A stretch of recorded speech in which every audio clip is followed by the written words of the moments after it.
Доброе утро! Мы продолжаем новый день на канале НВК Сахам. Сегодня 13 декабря, день недели, четверг. Замечательный день. И сегодня хотелось бы поговорить об охране окружающей среды и об экологической безопасности. И у нас в студии гость, министр экологии, природопользования и лесного хозяйства республики Афанасий Сахамин Миланович. Доброе утро, Сахамин Миланович. Доброе утро, Иван. Иван, я пришел с подарочком. Наступает Новый год. И как раз для передачи «Новый день» вам подарочек. Экологический чистый подарок. Да. Сахамин Миланович, вот буквально перед тем, как глава республики прошла инаугурация, и первым же одним из указов его был указ об экологическом благополучии республики, и он рассчитан до 2024 года. Какие основные его цели и задачи, и что планирует Министерство экологии в плане его реализации? В этом указе 5 основных направлений. Это вопросы экологической безопасности, вопросы биологического разнообразия, вопросы экологического просвещения и повышения экологической культуры и, конечно, достижение определенных индикаторов, таких как очистка чистой воды и уборка несанкционированных свалок, наших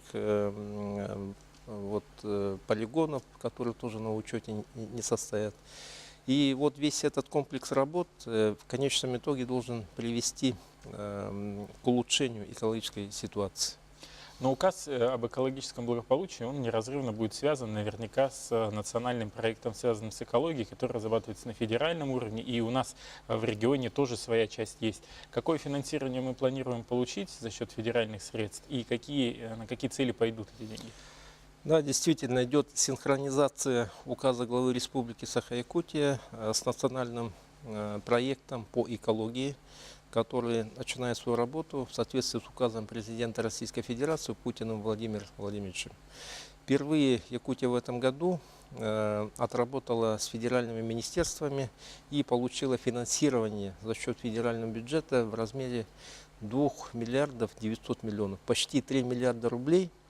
Это случилось впервые. На экологические цели с федерального бюджета такая серьезная сумма не предусматривалась. И эта сумма вот как раз будет направлена на достижение целей национального проекта по экологии. Я отдельно остановлюсь на этом. И, конечно, пойдет синхронизация с мероприятиями по реализации указа главы. И, конечно, целью, конечно, станет улучшение экологического состояния в Республике Саха-Якутия. Но вот население, в первую очередь, должно это ощутить на себе. Вот такие простые вещи, которые каждый хотел бы у себя дома получать, это, например, чистая вода. Для охотников это важно получение лицензий, чтобы была возможность доступа к объектам биологического разнообразия. Вот в этих направлениях что планируется изменить? В рамках национального проекта «Экология» и в рамках указа главы есть направление «Чистая вода». Это направление реализуется совместно с Министерством ЖКХ и энергетики. Подготовлены уже мероприятия и есть финансирование, источники финансирования, заложенные в этих нормативных актах. И в соответствии с этими направлениями будет проводиться серьезная работа, комплексная работа по установке, проектированию установки водоочистных сооружений именно в населенных пунктах, где есть определенная проблема. И, во-первых, это Вилюйская группа улусов, где есть серьезные недостатки по обеспечению чистой питьевой водой и ряд населенных пунктов. И в течение 3 лет пойдет целенаправленная работа по достижению определенного уровня, это почти 100%, доведения чистой очищенной воды до населения.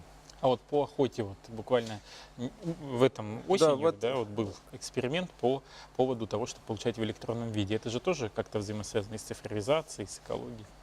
Понятно. Лицензий на копытных, на млекопитающих у нас очень мало. Это порядка 2000 на лося.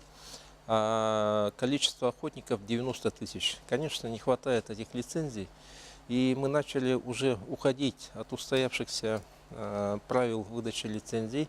И экспериментально в этом году провели электронный вид выдачи лицензий, установки на очередь для получения лицензий. Эта очередь будет совершенствоваться, на этом мы останавливаться не будем. И в будущем мы планируем все услуги, оказываемые Министерством экологии, природопользования лесного хозяйства, перевести на электронные услуги. То есть человек услуги должен получать, сидя дома, через электронные гаджеты, либо посредством интернета. Не стоять в очередях. Сахамин Иванович, вы всегда отличаетесь открытостью к средствам массовой информации. В завершении главный вопрос, наверное, да? Где узнать еще более подробную информацию, к кому можно обратиться?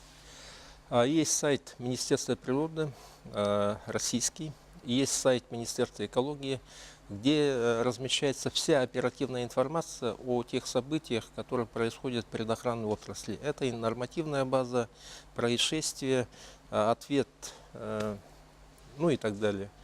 Спасибо большое за то, что утром подошли к нам в студию. Спасибо за подарок и тоже вас с наступающим Новым годом. И надеюсь, что следующий год под указом главы об экологическом благополучии пройдет весьма плодотворно, и новые мероприятия, в том числе по чистой воде, станут доступны для каждого. С наступающим Новым годом, доброго утра, доброго чаепития.